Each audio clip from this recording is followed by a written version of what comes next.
What did you do to your audio? I have no idea what you're saying, my man. You're Oh, unmuted. whoops. There There you you go. go. Yeah, now it came through. All right. Another day here on Inside the Game, episode 232. Welcome back in. Nate Wangler Oh alongside boy. Ryan Glinsky. Oh boy, is right. Yeah, off to a rip roaring start. Expecting to talk to one Alexis Ayala coming up a little bit later. Broadcaster for ESPN with Prep Sports, worked here with us, talking a little bit about women in sports, obviously something that's really important to her. She has a really fun story, but an East Side staple, and she's done, I guess, that a lot of work with us. Good friend with the network, good friend with us over here. So maybe looking forward to getting to talk with her. And then, of course, tomorrow, JP Dellacamera dropping by inside the game. So stacked lineup this week. Wanted to take a second to say thank you very much to Evan Stockton, who came by.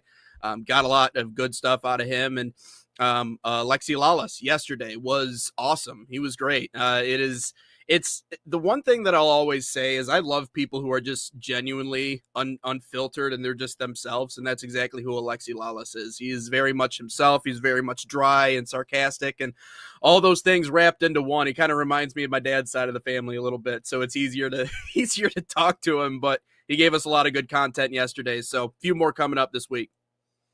Yeah, no, we've had great guests every single day so far.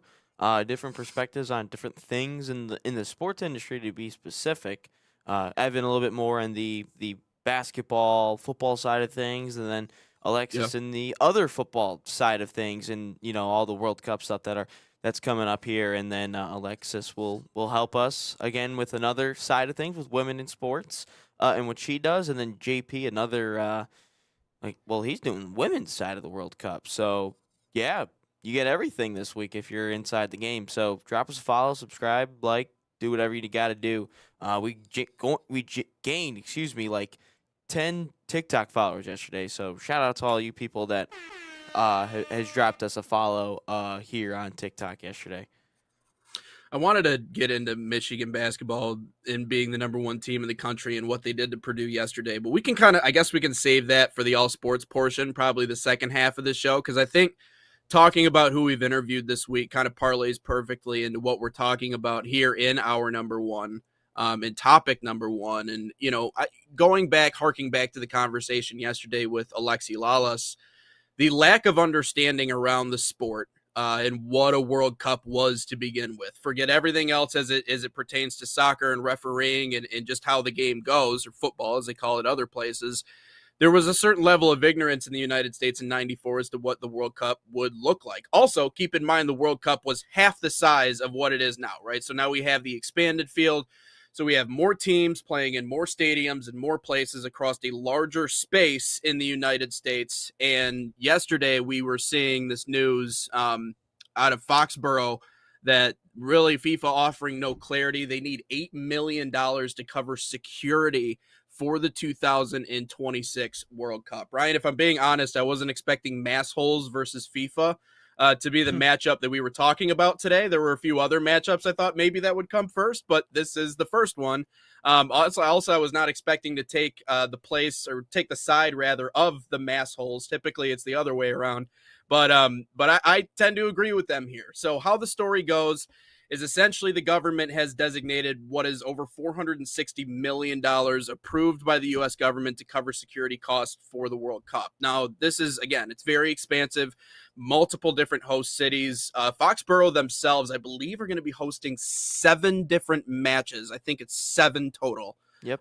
including a couple of knockout stage games. So, over 460 million designated by the US government.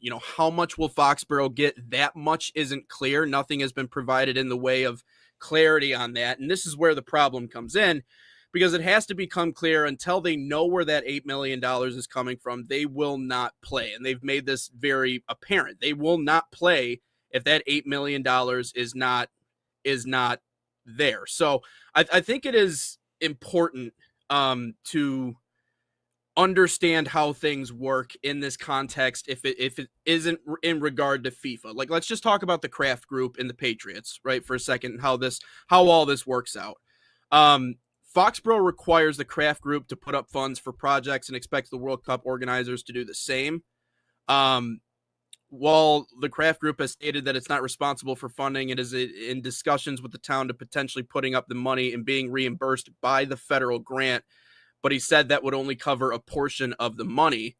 And the other side of this is that Foxborough, like the city themselves, they expect the Kraft Group in terms of, so 8 million.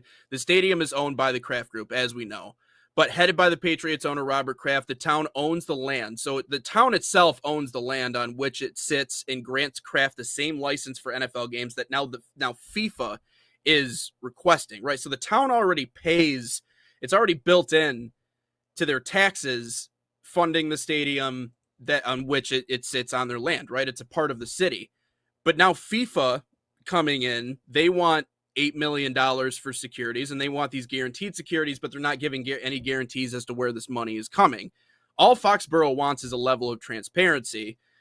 We want nothing more to be able to sign on the dotted line and know that when events start, our problems aren't about the money. And this really could bury the city. So they just want answers as to where that money is coming from. And so that's really what led to this.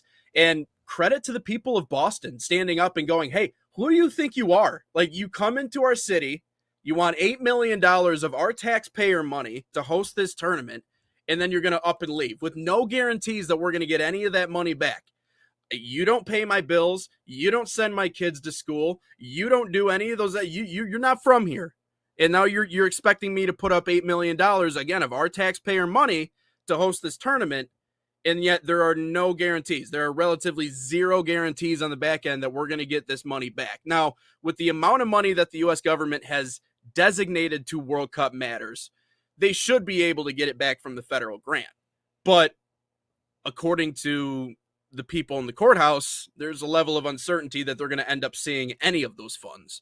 And so that's where things kind of get murky. That's where things kind of get a little messy. But I'm all for the people of Boston saying, hey, FIFA, you want $8 million for securities, put up or shut up. Where are we going to get our money from? Where are we going to get our return on investment if you want us to host this and to give you a place like Foxborough to be able to host this tournament? So, I'm on the people I'm on the side of the people in Boston, and yeah, FIFA, I guess it's time to put up or shut up. I just don't think FIFA wants to deal with the black magic that the Patriots have over in Foxborough. I think that's ultimately what this boils down to. I think so. I'm just kidding. It could be. No, it could be.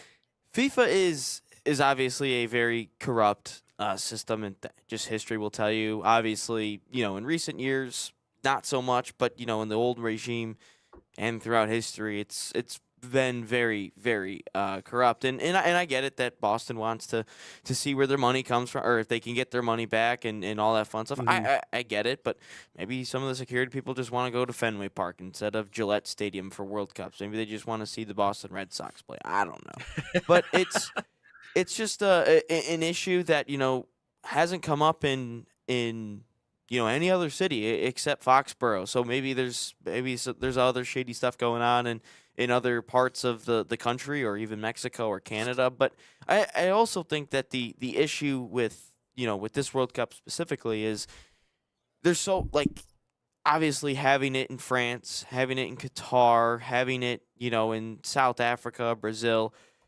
Those are some smaller countries. I guess you could say. I guess South Africa is not that small. But yeah.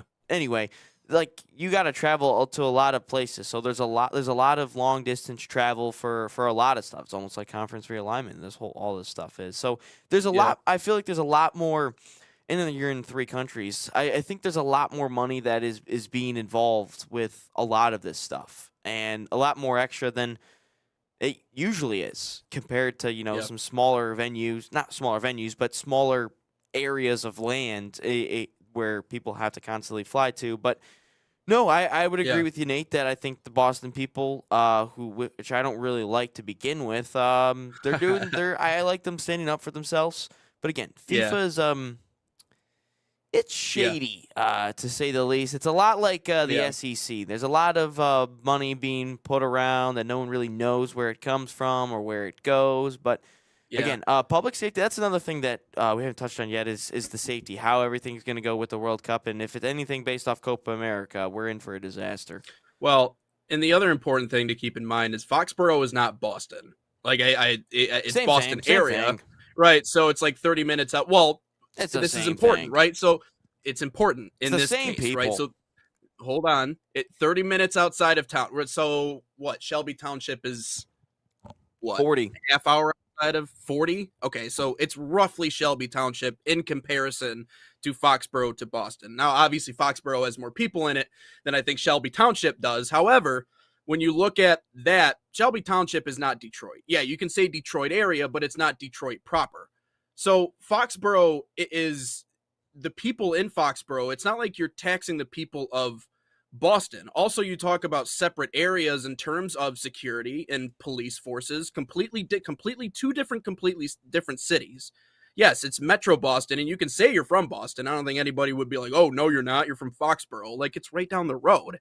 But in terms of jurisdiction, in terms of logistics, in terms of how many people do we have available to us, and if you're talking about security too, Ryan, yeah, I mean, if it's anything like Copa America, or if it's anything like what we saw in the AFCON final, or anything else like that, you're going to need extra security for something like that.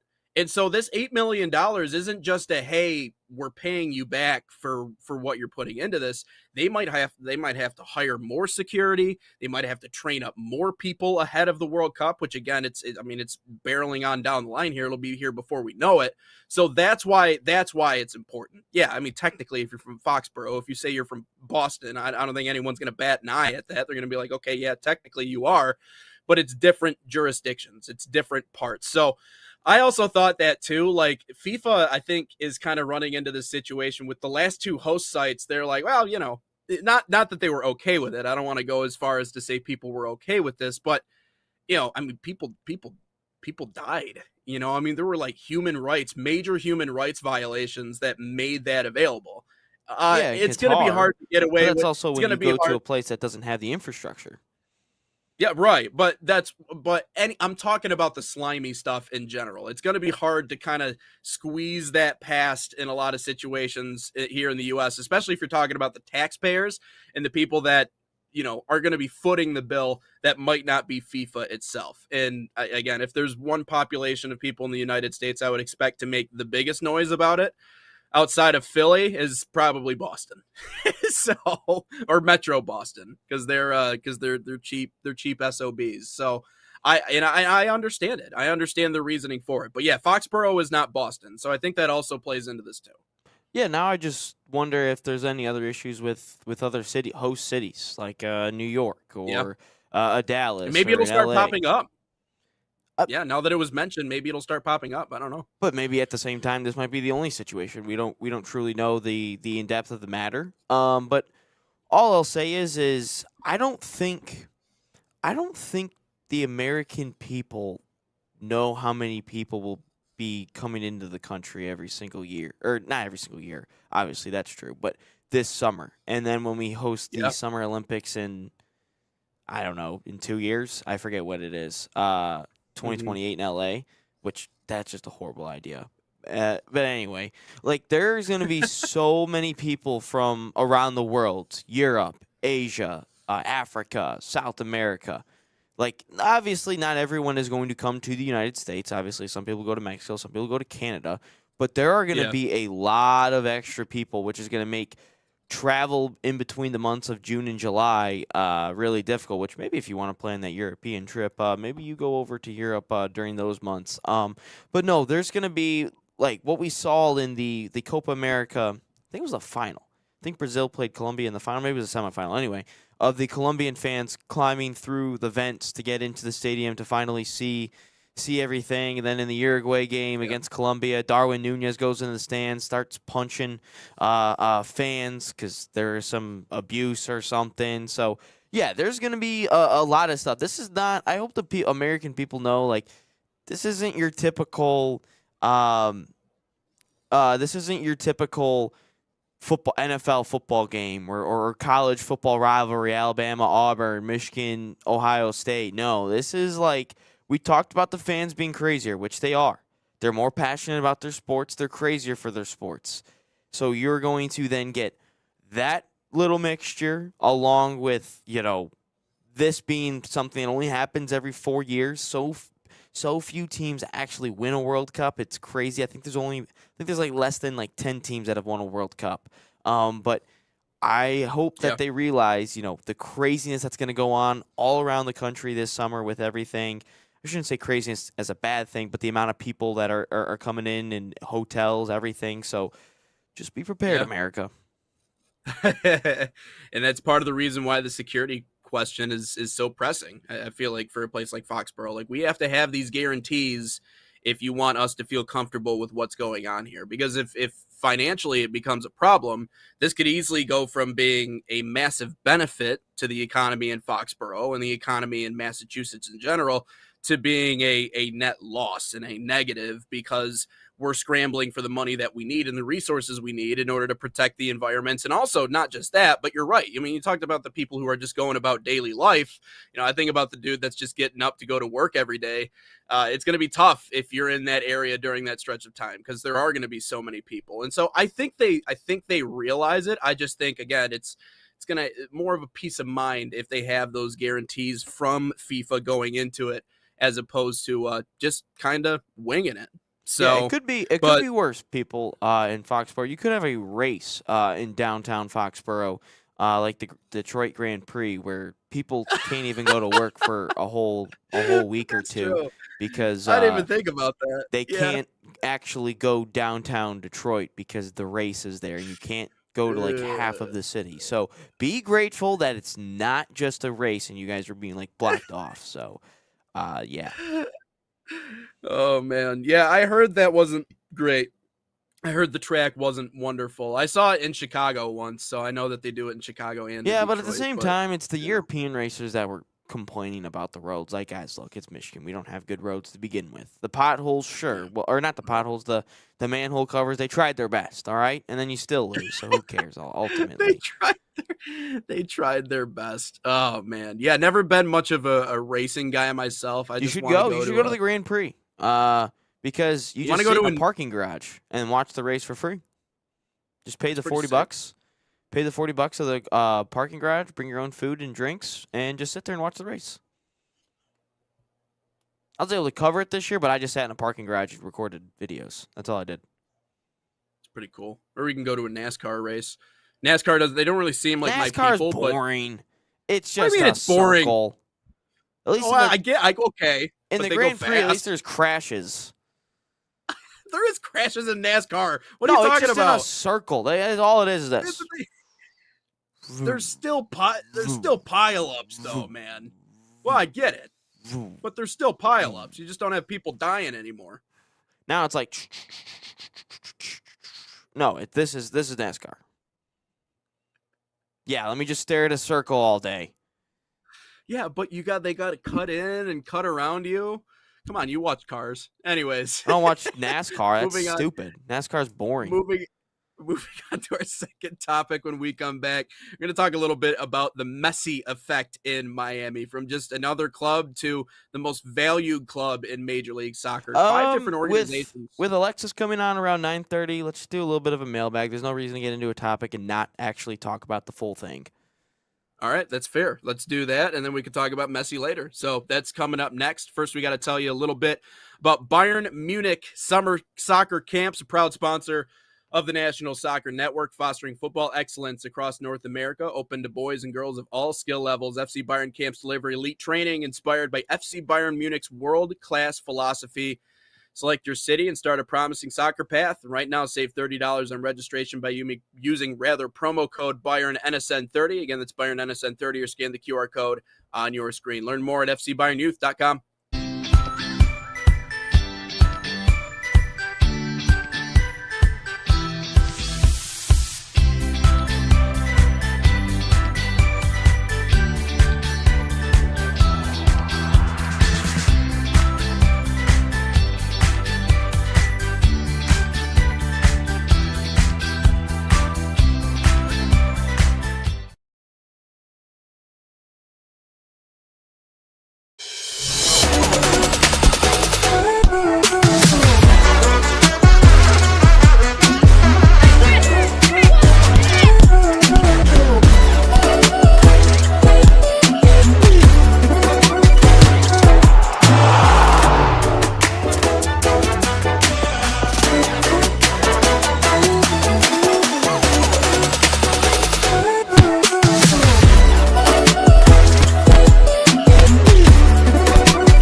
Back live and inside the game, Nate Wangler alongside Ryan Glinsky, expecting to talk to Alexis Ayala coming up here at about 9:30.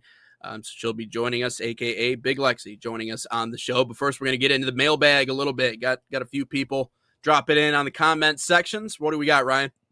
This one coming from YouTube. Any amount of Alexi is too much. I wish he would retire. He has nothing beneficial in this commentary. I mean, that's just hating at that point. I wouldn't go that far. I will say he is a character, and he has mastered the art of characterism. And because of that, he has made a name for himself. But again, that's just who he is as a person. He is dry. He is direct. Even yesterday, I know we were talking about, he came right out of the gate flaming us. I mean, right out of the gate. I mean, fresh onto the show, he's going after both of us. So that's just who he is. No, I got a compliment. I got a nice compliment. Said we both he got liked a the lot of brick motif. The brick motif. Which is just a wall. a green screen, Alexi, but it's okay. I like it. You're apparently in the bathroom. The corroding brick wall behind you. It's a very clean look. Very clean look. Anyways, but that's just who he is. That's just who he is. That's the way he is. It's the way he conducts himself. So, I mean, his other opinions, if you don't agree with some of his other opinions on other topics, on other things outside of soccer, then yeah, I could see that. But I'm sure he has a few actually decent things to say about the sport itself. No, I thought Alexi was awesome yesterday. He really just kind of told how it was, and good in depth about the World Cup and everything that's coming up, and about the game in our country. And his experience too. Yeah. Sorry, what? And his experience too. I mean, that's the most important part. Yeah, and then no, it was great to actually talk to someone like that. No, he was great. This one about when does the U.S. gain some significance? The U.S. doesn't deserve respect. Got to take it, and we are not getting close to winning the cup. But maybe win a knockout game against a good team. Look, I ultimately think that the U.S. goes and wins. I think, obviously, we're not winning a World Cup for the foreseeable future. That's just the way it is. But I think you gain respect if you make a run. If you make a run into a semifinal, a quarterfinal, and if you do that for a couple, 2 or 3 runs, and not only just the World Cup, if you can make a run in the World Cup to a final or not get embarrassed in the semifinal, I think that goes a long way. For the people that say, oh, you have to win the World Cup, look, there's very few nations that actually win a World Cup. I know the Netherlands has a lot of respect from people. They haven't won the World Cup in a long time. Uruguay's got a lot of respect from people. They haven't won the World Cup since I think our grandparents. What country trolls us the most on all of our stuff? England. England hasn't won one since the '60s. So, look, I mean, winning a World Cup, it's ultimately like winning a Super Bowl, like winning a championship. There's so few teams that win it, so many few teams that have the chance to do it. And I ultimately, Belgium doesn't have one, and they're respected. So it doesn't make sense, ultimately. But no, make a couple runs in Copa America and the World Cup, and you will start to gain some of that respect. And also, your players got to do well in the top leagues, and that's what they're doing. Yeah, I mean, I think the individual accomplishments are great, and I think they're only going to continue to get better. My whole point in what I was saying in that video is exactly what he's saying in that comment. I mean, I agree with him. We have to, the only way we can earn respect is by taking respect. And how we take respect is by going out and beating those sides, whether it be a France or an England or anybody else. Yeah, I think the World Cup is a little, that line, it's not quite like NBA championships or Super Bowls or things like that. Because if you have every year to go out and compete for one, like if there was a World Cup every single year, then yeah, you could say, I'm sure England would have a few by now. I'm sure some countries would probably have a pair, maybe a couple of back-to-backs. And so maybe you can make that argument. But yeah, I mean, wasn't that Argentina's first World Cup in 2022? Am I wrong? Did they have multiple World Cups? Yeah, Maradona's won one. He's the teammate too. Oh, okay. No, Argentina's won World Cups before. Brazil has the most though. Brazil's got the Brazil. I think has the most. Yes. Them? Okay. Yeah, but it's like Brazil and then like pretty much everybody else. So yeah. I don't think World Cups are necessarily a great marker of a good soccer nation. As even Alexi said yesterday, like we are a soccer country. It is unique. It is different looking. It doesn't look and feel the same as a lot of places over in Europe, but the reality is that to prove that we belong on that stage, respect isn't just going to be handed to us. We got to go out and take it from somebody, We have to have that one game that kind of makes everybody go, wow, the US beat who? Who did the US beat? Especially in a knockout we've had game? that before. Like, we beat I get prime it. Spain and lost 3-2 But I in the think finals to a in the- Confederations Cup. in Like, the World we beat Cup, it people has to happen. significant. Yeah, I know. But in the World Cup, it has to happen. That's Ghana was that's a where I'm getting respectable side back in 2014. We beat them. Like, we've beaten Respectable, significant teams. We just even in the Confederations Cup, we beat prime Spain. That was a World Cup winning side, Right. and we almost beat Brazil in the final. Like, we're never going to be revered. We've never done it, but we've beaten significant sides. That's basically what it boils down to. And you've got to make runs at this stuff and consistently. There can't be this one off every now and again. No, like Costa Rica, what they did in 2014. Yeah, you can't just do that one time and then never do it again. Right. Like, no, you gotta do it pretty much consistently. So this is about yesterday. Alexi saying, don't let anyone tell you we're not a soccer nation. This one coming from Peru Pepper. We're not a soccer nation because we make it too expensive for people to get competitive when it should be the cheapest sport to play. We alienate too much of our best talent. Oh yeah, for sure. It's definitely expensive to play. But again, that's also the way our society works. I mean, tell me what sport you play for free unless like the team Right. whether it's baseball, football, basketball, soccer is like, hey, we're just not going to let you pay. Like, that's the only example. The hard thing is there used to be affordable options. Like I think about like even in here where I'm at, like a lot of the little leagues are starting to go away. Little league was not that expensive. Travel ball is expensive. You know, going to the Diamonds or the Flames or any of these other places, that's expensive. Little league was not that bad. And so there used to be, that's the point. Like there used to be a lot of more affordable options. And the hard thing is, again, high school is, you don't have to, I mean, you're paying tuition, right? I mean, if you're going to a private school in high school, but like high school soccer is an option, right? Yeah. So like, you know, so high school soccer is an option, but the hard thing is, again, we're not paying attention to high school soccer, and you're not getting the same treatment, and you're not getting the same focus and attention and development, which means that you're not going to have the same potential. So that's the not free. I think people hear free and it's like, oh, everybody wants everything for free college, free tuition, free. But no, they just want affordable options. I think that is what they're trying to get at. Yeah, I think so too. Let's step aside here. Alexis should be on here momentarily, but again, we got no reads or anything. So we'll have Alexis Ayala on the other side of the break. Experience the thrill of the game like never before with NSN's Game Rewind. Dive into full match commentaries enhanced with cutting-edge dynamic graphics, letting you relive the highs and lows of your favorite matches in astonishing detail. Whether it's a championship win or a legendary play, NSN Game Rewind bridges the past and future with a broadcast experience designed to captivate. Call 586-304-4405 and start watching today.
Experience the thrill of the game like never before with NSN's Game Rewind.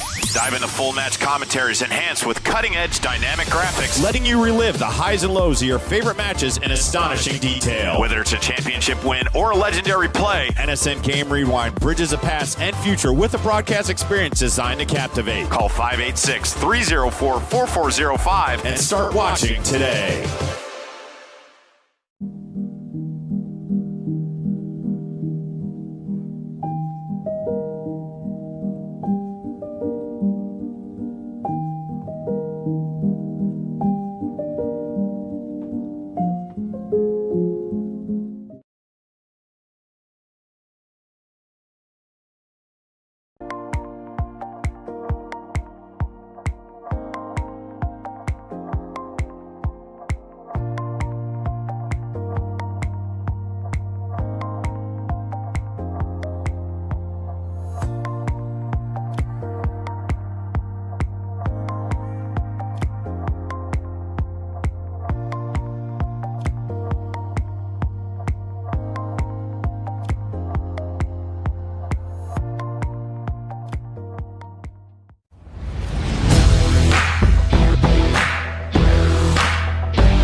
Experience the thrill of the game like never before with NSN's Game Rewind.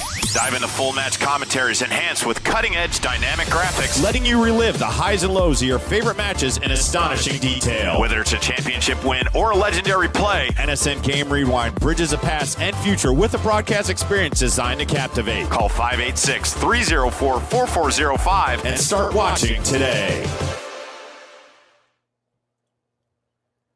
Back live inside the Game, Nate Wangler and Ryan Glinsky as we get ready to welcome on the newest name and face here on Inside the Game, your basketball bestie, Big Lexi, joining us here on Inside the Game. Alexis Ayala here on episode 232. Ryan, looking forward to this conversation. What's up? Welcome in. Oh boy. Oh, I believe maybe muted. Oh boy. Okay. There you go. Oh, there we Are go. we All there? right. Yeah. Got you. Yay! Yes, Welcome real into Inside basketball the Game. bestie. There we go. Thank you. Welcome in. Appreciate you joining us here on the show today and just getting a chance to chat with you. I know you've done some work with NSN and PMG before. Before we get into everything, though, I watched some of your content, and I got to ask, I know that big is a term of endearment on the east side of the state. Big Gretch is an example of that. So I'm curious, where did Big Lexi come from? Did you come up with that yourself, or was someone calling you that? No, you're not allowed to come up with your own nicknames. That's against fair. rules, Okay. unless you're LeBron calling yourself the king. That's fair. Then you can. But no, it actually came from, if you guys remember the Vine that went viral probably back in like 2015, maybe 2016, of Go Big Lexi, Go Big Lexi, and it's just this kid. Oh, who, yes. break dancing. Yeah. In the middle of a circle, and everyone's like, Go Big Lexi. And then from then on, everyone at my high school was calling me Big Lexi. All right, fair. Yeah, that's All a right. Vine. That's a crazy shout. Vine hasn't existed for Yeah. for a OG. long time. But Alexis, what got you into broadcasting? I've always loved basketball and the game. I played basketball my whole life growing up, learned like the work ethic and the passion and the love of it from my dad. And then I went to Lawrence Tech to play college basketball at an NAIA level in the WAC. And then from there is when the idea of broadcasting was ever born. Like so many broadcasters, they have pictures of themselves from when they're tiny little tots with a microphone in their hand or practicing play calling and things like that. And honestly, it had never even crossed my mind. I've never even thought of it until I didn't really know what I wanted to do. I ended up signing my letter of intent with interior design on there. And I'm like, I don't know. Like someone told me this involved math, and I'm realizing like I hate math. So I don't know if this is the career choice for me. I talked to, just an advisor, and she was wonderful, Judy, and she told me, listen, you're an athlete. are you interested in sports? You know, since you're an athlete? I'm like, yeah, of course. Like, I watch them all the time. She's like, great. You know, do you like to write? Do you like social media? Do you like to talk about sports? Do you like, recording it or just literally being a part of sports in any way? I'm like, yeah, but I've just never thought that I could actually do that for a career. And she's like, yes. So that's how the idea was born for me, just having no idea what I wanted to do and talking to a wonderful advisor at a tiny little school who cares about every single student there. The athlete to broadcaster pipeline is obviously a really strong one, and we see this a lot with former athletes getting into broadcasting. How has being an athlete parlayed itself into being a broadcaster? How has it helped you get to the heights that you have so far? I would say it's helped me in a lot of ways. In terms of what it takes to be great in the mindset and the trust the process type of thing. But I would also say, surprisingly, it has hurt me in some ways that I would have never thought of when I was an athlete or when I was starting in the sports broadcasting world. Like I said, I played at an NAIA, so a tiny little school. And I've been blessed to be hardworking enough and grind enough to get to a point where I got to get some ESPN national like linear games calling basketball, doing what I love. However, it's so rare. Like, Mm. if you did not play Power Five or coach Power Five at a big level, the analyst chair 99.9% of the time does not get to be yours. Yeah, sure. Like at, a little bit of a smaller level or things like that, sure.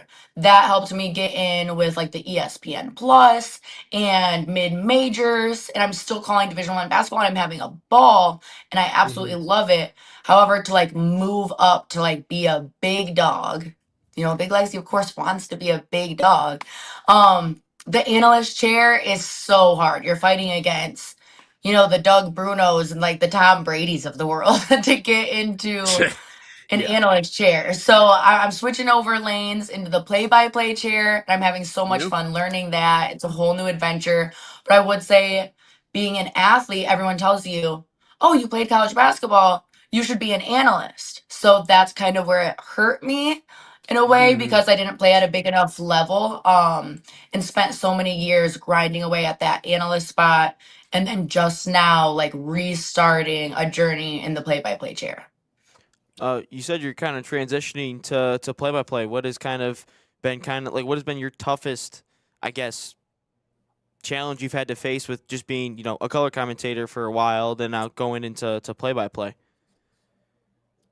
Gosh, the toughest part about play by play is you think you get to talk so much more because you're calling so much action, but you talk in a completely different way.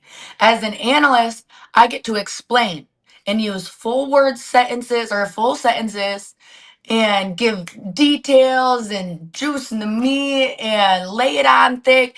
And then as a play by play, I talk way too much right now. Like, we are in sessions with my talent coach, and she's like, Lexi, one word pops. Stop talking like an analyst. so I've been in so those it's sessions. hard Mhm. because I'm a big talker. So we're working on that Yeah. part of it, but it's so fun. So fun. And it's so much about expression and energy too as a number two, whereas a number one, it's a little bit more controlled and balanced. And so it's definitely, there are certainly some growing pains there. I wanted to go back to something you said a little bit earlier. You talked about your dad. And I see him on a lot of your social media posts. It seems like you guys actually work together sometimes with what he does. And so he's always in the picture. How important has dad been in this entire journey? Because my dad personally it's probably the biggest reason why I'm sitting here right now doing this. Yes, same. I could almost cry like talking about my dad. He had me at 16 years old, Wow. and my real mom was in and out of the picture, and then she ended up just passing away a year or so ago. Oh, And okay. my dad has just been my rock the entire time. Like, he taught me, like I said, the love of the game, passion, and hard work. But he also taught me like how everything that you learn in the game of basketball is a life lesson.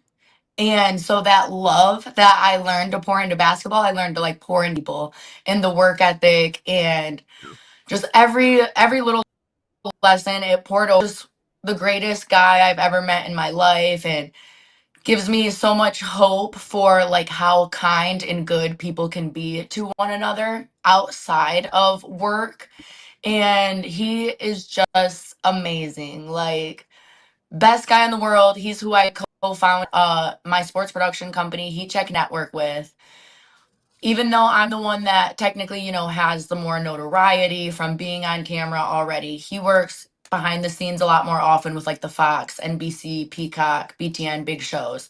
Um, I would not want to trade anyone else in the world than to be my business partner than my dad, just because he is the hardest worker I know. He's someone who has my back more than anyone else in my life ever has. And he is just the most like stable, trustworthy guy that I could go into something like this with. I could not go into business with my dad. Like, I love my dad, but him and I would just butt heads all the time. Like, even working on simple tasks around the house, it's just butting heads. Yeah, me and my dad are twins, so honestly, we'll Okay. like say the same thing at the same Yeah. time. I was like born with this weird crooked pinky that he has, like same birthmark in the same spot. Like we're literally twins. So it's like fire and So, fire sometimes. It's like fire and fire and fire and yeah, gasoline sometimes with you too. Okay, yeah, I but can see that. thankfully, like we're normally on the same page. So even if we're both being fiery and passionate, we're both like being fiery and passionate about the same thing rather than Right, being butting heads about it. That Yeah. right. It's also funny you bring up the pinky thing. So my uncle played college lacrosse at Northwood, and he like busted it up or something and never got surgery. So it's like permanently like this. So in my family, we do high 4.5s. We don't do like high fives. We do high 4.5s because he's got I'm gonna start doing that and make my Yeah. family do it. That's so funny. Because Feel my free. dad actually he wasn't born with his. He broke his dunking when he was younger, got his pinky stuck in a Oh, metal jeez. net. Ooh. But I was born with mine, Ew. so it's so weird. Like But so yeah. weird. So your dad do high 4.5 from now on. It's Yeah, we're gonna start doing that. Amazing. I love Um, that. But question: you played back to your playing days. You played at an NAIA. You've covered Division I basketball. Just is the divisions like from Division I, II, III to NAIA? Like, is there a massive difference in terms of basketball talent or level, or is there actually a really big difference? I would say if you look at a lot of the teams in the Big East, because I call all of Butler women's basketball home games for the Big East, and you take that against the MAC. I've been covering the MAC for many years. I think a lot of those teams, especially like 2 through the rest of the bottom, they can all compete with each other, even though Big East is considered like way bigger, than the mid majors of the MAC. But the MAC is an amazing conference, one of the best in the Yep. mid majors. But they will compete like neck and neck. Of course, though, then you have the separation of the Yukons, or for many years in the MAC, Ball State, Yep. where you weren't going to beat them. And everyone That's kind true. of knew heading into those Yeah, games on the women's yeah. side, Yeah, we're going to go out there and we're going to leave with our Right. heads held high because we Mhm. accomplished X, Y, and Z, but it's not going to be a win. Like, I remember What was doing CMU versus Ball State women's basketball 2 years ago, and that's when CMU was in the rebuilding phase. Now they're actually pretty good. But I go to Yeah. my color commentator, and I go, look, we're going to have to come up with some extra stuff because this game's going to be over with in, like, the first quarter. And then we found all this information within 5 minutes. It was wraps. And we're like, well, at least Oh, we got so this. easy. Yeah. I mean, Allie, Becky alone, I'm sure Yeah. that's who you had when you covered. Yeah. Yes. I mean, I could talk about Nyla her Hampton. for hours. Yes. And then even just Coach Brady Sally himself, like he's the man. You could talk about him for an hour all by himself. Yeah, they're a blast. what was your record against Cornerstone? It's so crazy. I don't remember. I don't think we It's weird. I don't remember my playing days. Like, I don't know if it was Oh, okay. All right. a trauma thing because like college basketball was so hard. If it was like trauma and my brain's like, It's we're hard. not remembering any of that. But my dad Yeah. remembers like every play of every game that I've ever had, the Oh, of course. score, how many Of course. points I had. Like he has crazy memory. But I doubt we lost to Cornerstone because the only team we would ever sometimes lose to was Indiana Tech. Oh, My Yeah, my they were squad always, at they're Lawrence always Tech really was good. super good. Yeah, we ended up Okay. going to nationals and getting to dance and everything, but Indiana Tech was always the team that probably got us more times than we got them. I um, call games at CU, so I had to ask, but I wanted to turn to this really quick. You know, something that obviously is really important to you, and you've talked about it before, is the women in sports component of what you're doing, and advancing your career and continuing to get to that next level, but also helping out other women that are getting into this line of work as well. What is your part in your mind in trying to continue that movement and get more women involved, specifically in the media side? How are you trying to move that forward? Well, especially with Heat Tech Network is where I'm finally feeling like I can make a real difference in bringing so many students who are learning, women, minorities as well, need Yeah. that extra shine and elevation. And I'm trying to get out there and put them on a bigger stage, give them a chance, just like we're doing with the athletes who are, in high school or in NAIA, community college, not getting the shine that they've worked their entire lives for this far. That I just want Yeah. to be the person that someone can look back at and say, that was so cool that Lexi gave me my first opportunity or one of my first opportunities and a jumping pad to leap off of. I really Yeah. have a desire in my heart to help people out. And I've tried as much as I can from the roles that I've been in, trying to get people sideline gigs when I'm play-by-play or analyst on the shows that I'm on, or I do a lot of in-game hosting as well. So if that ever conflicts with my broadcast side schedule, then I'll, try to throw someone on a hosting gig at Notre Dame, which Yeah. is so fun. Get your one of your first hosting Yeah. gigs at Notre Dame would Absolutely. be amazing. And I've gotten to host with NBA, NHL, NFL. So I tried that way to bring people up with me, but that's always harder because it's just like once in a while you'll hear of a spot open, or once in a while I'll have a schedule that conflicts where I can bring someone Yeah. in. But with Heat Check Network, my own company, I am so excited for the ability to bring so many people in and give them their opportunity that they have been so hungry for, then I'll actually be able to get to do that on a consistent, regular basis. Yeah, no, that's great. I went to Central Michigan and we had creatives doing it. Stats were girls as well. Creatives, talent, sideline reporter. Like, no, that's great to hear, and it's really promoted at Central Michigan too. So that's kind of where I first got all that. And I'm glad it's going everywhere Yeah. else as well. Central is a great school. For just a quick tidbit, Central and Michigan State, if you are wanting to stay in the Mitten or go to the Mitten for college, those are pretty much your only options if you're looking for sports broadcasting. If you want to go to like the best of the best, Michigan State and Central for sure. Thank you. Finally, Central Or Michigan gets Cornerstone some love on this University. show. So much Western Michigan on here. We're always sweeping all the awards at the MAB and everything. I'm gonna say Michigan State's number one, of course. As a Spartan, go green, go white. Michigan State's taking the top spot, but Central's number two for sure. Speaking of Spartans and women in sports, CMU basketball coach Coach Haney got a contract extension yesterday with Central, and I got to tell you, I'd run through a brick wall for her. I was coming back from a trip at Akron, and she's like, "You're Ryan, right?" I'm like, "Yeah." She's like, "They forgot your pizza at Domino's. We're gonna go back." I'm like, "Coach, it's fine. Like, we just had a tough loss. It's like a 5-hour drive back." And she's like, "No, we're going back to get it." And from that day on, if Coach called me and was like, "Hey, you need to run practice for me. I don't care what you got going on." I'd be like, I'm there, coach. I'm there. Um, I love it. She's amazing. I actually got close with her wife when I was a student at Michigan State during COVID, calling all of the games by myself in a little shoebox for Michigan State women's basketball. And Coach Haney's wife actually shot me a text one day. She's like, "Hey, Lexi, got your number. I can tell you're in there, doing your best all by yourself. If you ever want to hop on a call with me and I can, give you the inside scoop, kind of like a mini coach's call, because Susie Merchant wouldn't do it with the students. She's like, that, I can do that with you."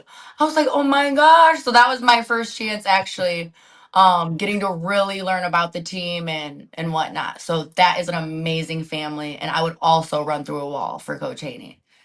um, last one here. Been in a concert mood recently. If you could go see any concert, artist, band, dead or alive, who you choosing? Oh my gosh, dead or alive. That makes it crazy. Whoo, pressure. Um,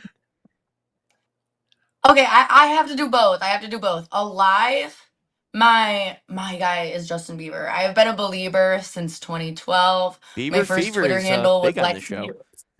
Yeah, no, I I told you, love Ryan, Bieber. he's good.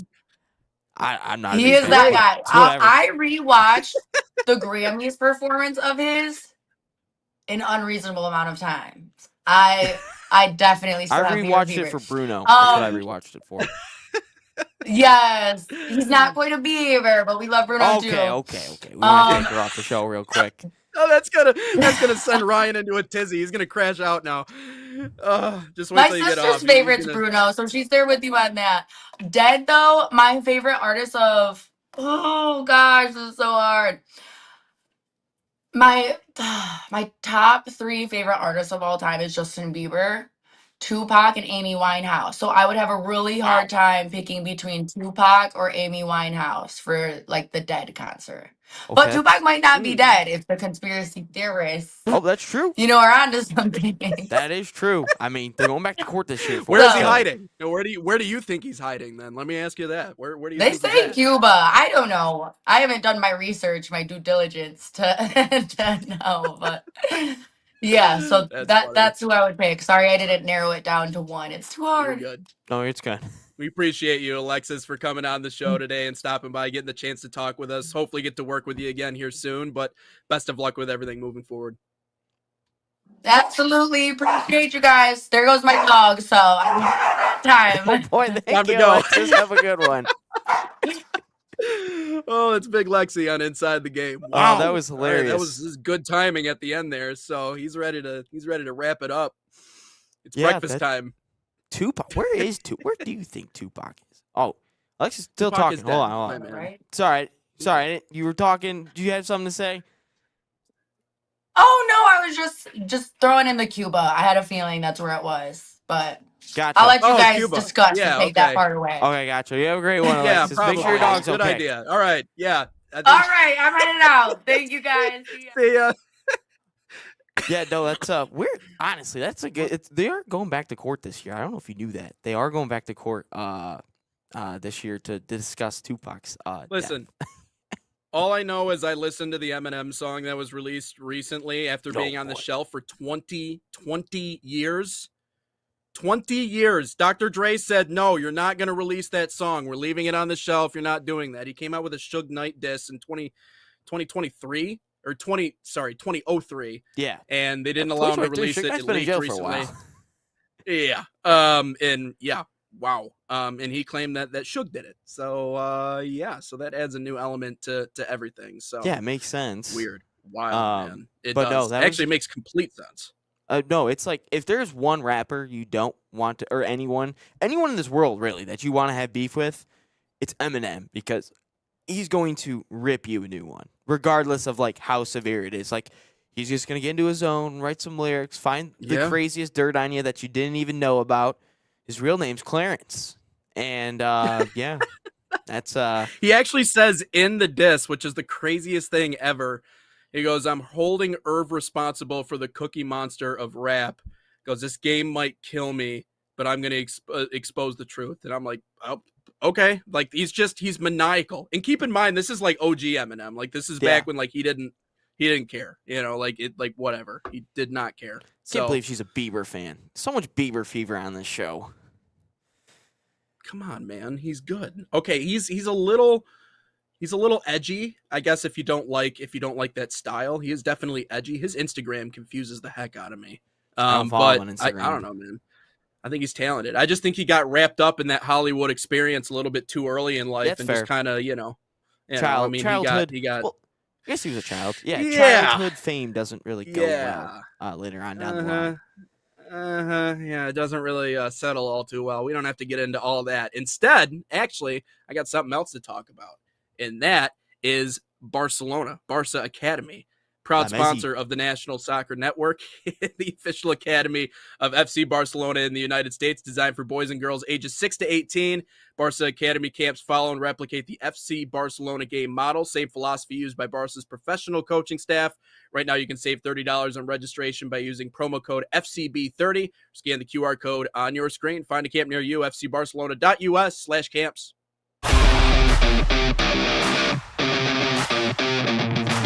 In Barca camp, I sing my song grown on and off of the field.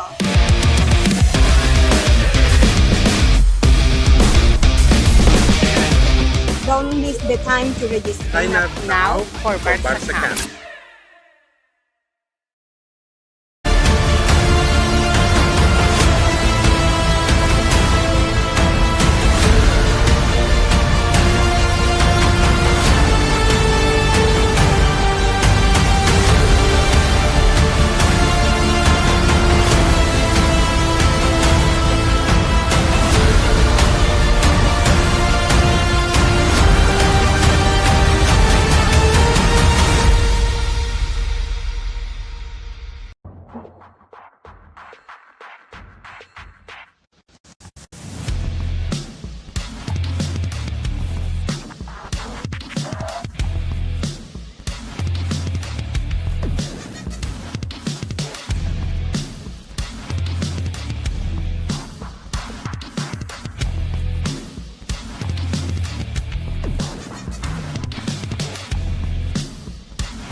Sports Nation, welcome back in Inside the Game, episode 232. Nate Wangler and Ryan Glinsky.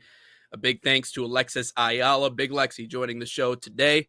Again, one more interview this week coming up. That is tomorrow. JP Dellacamera stopping by the show. Do we really call? Oh, we got Tanner. We got Tanner White coming up coming up on Friday. He's not like, an interview, man. He's a part of the show now. Yeah, he's I was about to say that. Like, I was about to say that. Like, what do we call Tanner now? Because he's not really like a guest anymore. He's like, he's there. You know, I can't say he's a guest anymore. He's just like and he's a staple of the show now. And I got some really good questions for him. After the game that I just watched the other day between Bridge City and what? We got to get him one of these. A red quarter zip, a red Nike. Hold on. Where is it? A red Nike Where quarter is zip? it? Oh, there. I just got my first one today. Yeah, I've been here for like 6 months, and I finally got my first one today. I'm saying. I'm like, I've never seen you wear that before. Why was today your first day of choice? Okay, so you just got it. It wasn't my choice. Right. So I come into the studio, and I'm like, John, where are you? And I see him in the corner. He's like, hey, what size are you? I'm like, I'm a large. He's like, here you go. I'm like, what the heck is it? And I was like, oh. He's like, now you can be like Nate on the show, he said. And I was like, well. Then I saw you wear your red hoodie, and I was like, "Oh God, is he really wearing the MSN one too?" Because like I don't want to coordinate. Yeah, that's your Davenport. Rugby. That's interesting. Do you rugby? Yep. So, but let's get into this topic we were going to talk about a little bit earlier before Alexis came on, and that is the Messi effect. To say that Inter Miami has taken off since Messi has arrived in town is an understatement. They were valued at right around $56 million before he came to town. Just another team in the league. Messi gets there, they're valued at well over that now, valued at over $1 billion, one of 5 MLS organizations. But here's a look at that. It's quadrupled Miami's revenue from $50 million to over $200 million, helped the club become the first MLS side to be valued at over $1 billion, now valued at around 1.3, has won the MLS Cup, Supporter Shield, and Leagues Cup. And the accomplishments, the team accomplishments for Messi, yeah, they matter. But I think what matters more than anything else, I think what matters more than anything else, and the World Cup will always help Messi win that argument ever for the remainder of time. But it's the fact that Major League Soccer was able to convince the greatest player to ever play this game to be a part of their league. That is really what it comes down to, this entire conversation. Yeah, we can have a conversation about Inter Miami, but the reality is that even without Messi, I'm not going to say that they would ever get to the point that they did. Don't get me wrong here. But the soccer culture is very healthy in Southern Florida, much like it's healthy in California. San Diego's a brand new team. They're already valued in the top 10 in Major League Soccer. So these are hotbeds. But for the Major League, talking about Major League Soccer as an organization as a whole, not just Inter Miami, you were able to show that you could not only get the greatest player to ever play the game, but he signed a contract extension through 2028. So you still have 2 more years of him even after the World Cup is over. And so this They still lays got the 3 groundwork seasons in 'cause my they haven't mind. played the 26th one yet. So 3 seasons. Okay. Yeah, Yeah, it's technically weird. 3 seasons left. Yeah, it's weird. But even as the greatest player of all time, he is a finished product and he is the man. And if you have him in the environment, everything else around him gets better. But if I'm Major League Soccer, the other side of this conversation is I'm looking at Lionel Messi as a building block. He is the biggest building block that we've had since starting this experiment. It started with David Beckham, added a few other players. Now we got Messi. And if you see the impact that Sebastian he's making, Berhalter. I am going. Who else? Diego Luna, man, can't forget about Christian Roldan. Man, he's changed lives, dude. But I'm going all in on Ronaldo. If I'm Major League Soccer, I am doing everything I can to get Ronaldo into the MLS. I am I'm going to Ronaldo and Ronaldo's camp and his people with a blank check.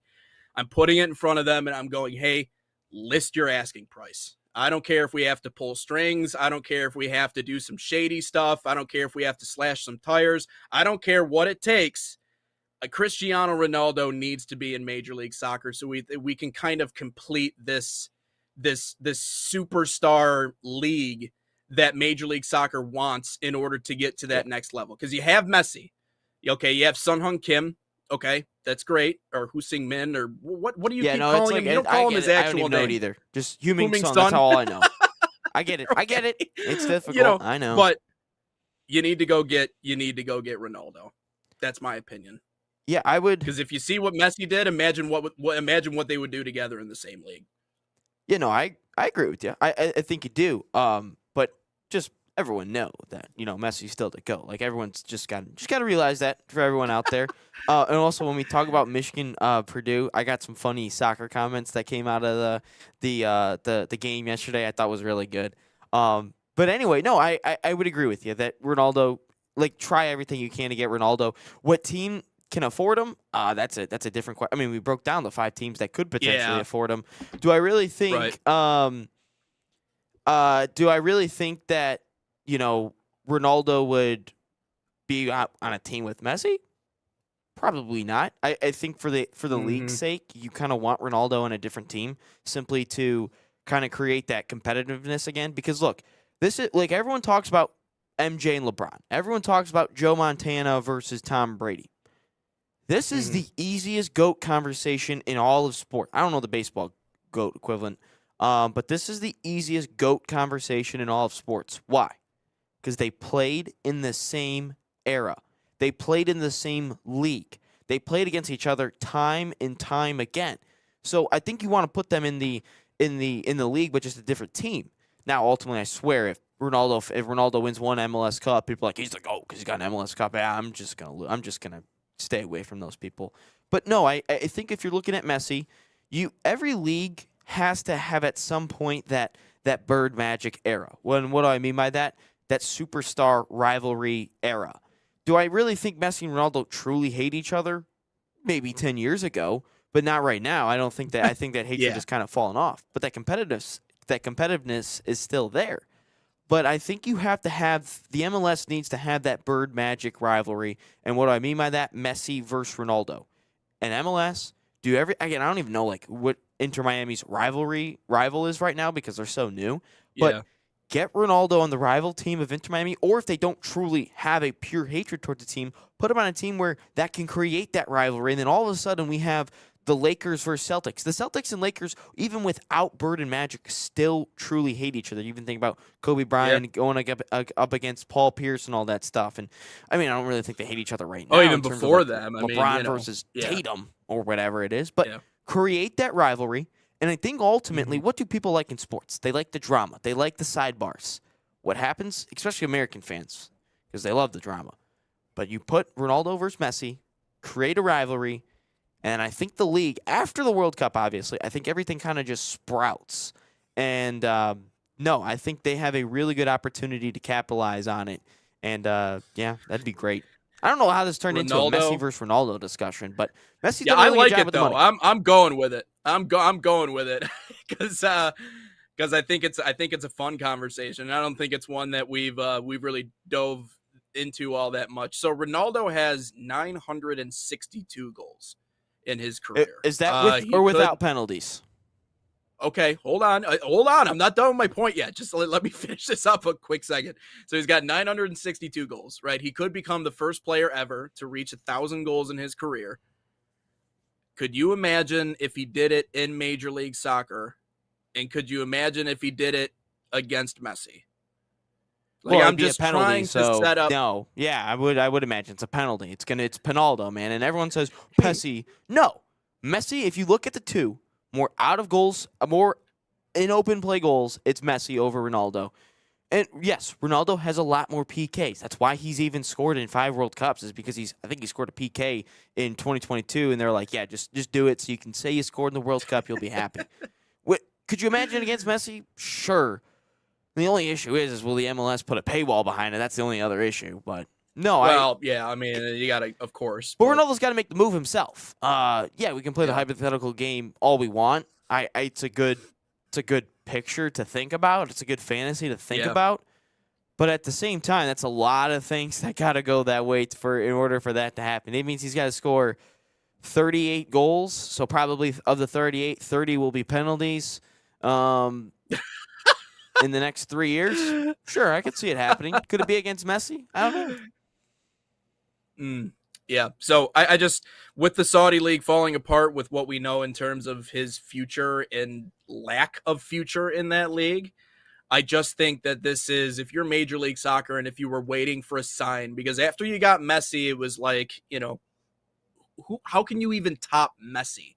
That's the hard thing for Major League Soccer when Messi came to the league, because it's like, how do you top that? Like, how do you get any better than that? You get Ronaldo. And so that's why I keep saying, Sebastian Berhalter joins the league. Blank that's check. How you make it better. Yeah. But Josh Sargent actually is for taking sure. us into the what was stratosphere. I didn't even say my Messi money effect, because you went on Ronaldo. You got me going here. But no, back to the Messi on the money thing. No, go ahead. Look, when you have a superstar like Messi into a city, into a league, it's like LeBron, when every city has said they grow X amount of money, and it's so crazy when LeBron just comes into town and might play a game because he's LeBron and, load management, all that fun stuff. He might not play all the time. But when you add a superstar like Messi to a league like this, and especially a country where superstars are everything in sports and celebrities are everything in sport and just the overall country, you're going to draw a lot of people, especially to it. I mean, you look at all the celebrities that were there. I know Kim Kardashian was there with their kids. How she's a celebrity? I don't know. LeBron was there, obviously. David Beckham, obviously, he owns a damn team. But the amount of celebrities that were just at the game to simply watch Messi, and this also proves my point even further that European fans are better than American fans because it's all about the status. But no, like the amount of money that follows a superstar like Messi, a global icon, I should say, rather, in Messi, and a global icon like Ronaldo, it's going to do lots of works for not only that specific city that they're in, but everywhere they go, and especially wherever those two play each other. If they get into the MLS, we haven't seen those two play each other since 16, 17, 18 maybe, somewhere around there. And all due respect to the people that follow Major League Soccer, but like Columbus taking out, who is it, Cincinnati? The hell is real rivalry? 2018 was the last time they played. Wow. Yeah. But some of the rivalries that we have inside of Major League Soccer, they're just cornball rivalries. Hell is real. Like really? Like, guys, come on. No one cares. No one is that invested. But could you imagine the rivalry that could be created if Ronaldo lands in a major U.S. market?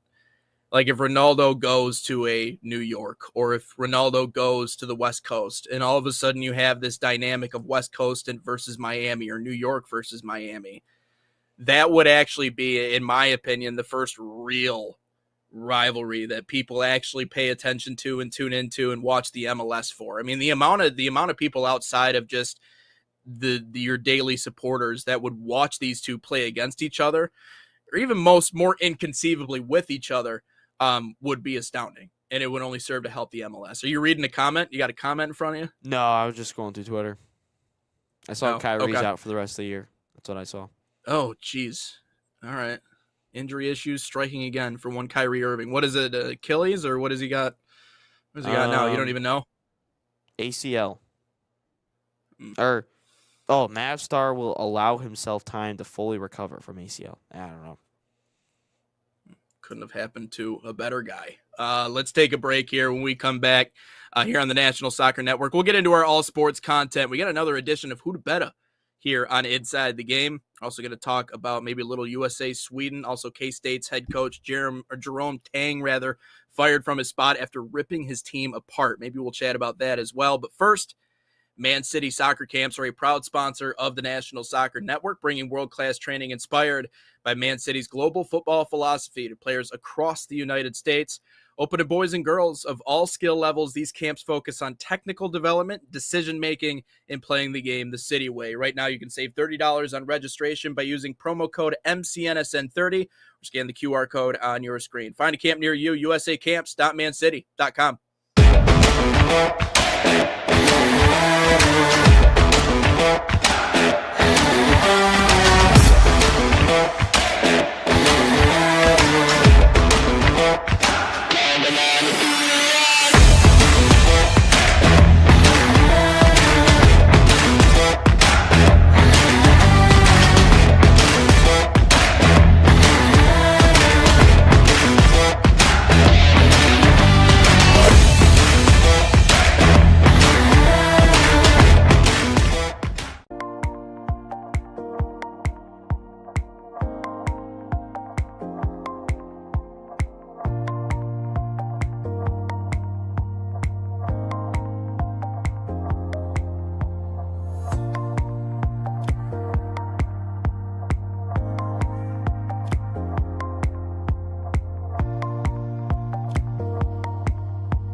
Back live and inside the game, Nate Wangler, Ryan Glinsky across your airwaves today. Here, episode 232. Into our all sports content today, Ryan has another edition of Who to Betta. Last time we talked about Micah Parsons and Aiden Hutchinson, but you got a new one set up for us here today. Yeah, I'm not going to lie. I completely forgot about this till like 9 o'clock at night yesterday. But I was like, oh, crap, tomorrow's going to be Wednesday. We got to do Who to Betta. But yeah, no, I figure that everyone likes our college basketball content for whatever reason. So I thought I'd give you potentially some of the top point guards in the country, according to some people. But the one and only Jeremy Fears and Braden Smith, I saw yesterday, or you also saw yesterday in the Michigan versus Purdue game. But yeah, simply Who to Betta. Here's the numbers. Jeremy Fears in 2024, 7.2 points per game, 5.5 assists, 34% from three, 39% from the field. 2025, with this year, arguably the Big Ten Player of the Year, 15 points per game, almost 10 assists. Dang, almost a double-double for him. 28% from three, 43% from the field, and one Big Ten title last year, also an Elite Eight appearance last year. Braden Smith, on the other hand, 24, almost 16 points a game, 8 8.7 assists per game, 38% from three, 43% from the field. And then this year, still stellar, 15 points per game, almost 9 assists per game, 41% from three, 47% from the field. 2 Big Ten championships and 1 Final Four where they lost to UConn a couple of years ago. So, Nate, who da better between these two? Yeah, I'm not going to hold team accomplishments against Jeremy Fears. I mean, when you had that big guy named Zach Edey down low, I mean, that was pretty much their entire game plan. I felt like Fears has taken a leap from one season to another, to be averaging over 15 after just over 7 a season ago. Obviously not a good 3-point shooter, good distributor, athletic, rim attacker, obviously can jump out of the gym. So I think from a raw talent perspective, I think it's Jeremy Fears. I think it's Jeremy Fears. And I don't think it's a question of skill set necessarily. I just think it's a question of maturity. I don't think Jeremy Fears has truly honed his ability, because I think from his ability to get up the court, to attack the rim, also to distribute, his court vision has been great. And when he's playing at his best, that's when that Michigan State team is moving at their best. This is why these a little emotional outbreaks and the tripping and the whatever the hell he's doing on the court is going to take away from everything MSU is trying to do, because Tom Izzo's looking at him and going like, listen, dude, like, you are the straw that stirs the drink. Like, we go as you go. And so with him being a distributor and his court vision, not a pure shooter, not a great shooter, obviously, that kind of is a knock against him, and the team accomplishments, obviously, with Purdue making a Final Four. But I mean, if you got the big loving giant down low and Zach Edey, I mean, just dump it into him. He'll just turn around and put it in the net. So it's like, I don't hold any of that against Jeremy Fears. Again, from a raw talent perspective, I'm going to go with Fears. I just think he's got to grow up. He's just got to grow up a little bit, and then maybe we'll see the best of him. Yeah, no, I'd agree with that. And again, teams are not in my decision as much as I hate Jeremy Fears. I think he's a very good basketball player. Looking at both of these, Jeremy Fears, I think, is a better overall point guard. I think that, full-heartedly, I think he creates a lot more than Braden Smith, personally. From a true point guard perspective, 100%. Yeah, from a true point guard, I would say Jeremy Fears is better. But I will say, if I'm going off scoring, I think it's Braden Smith. I simply just the way he can create by himself, the shots he creates by himself.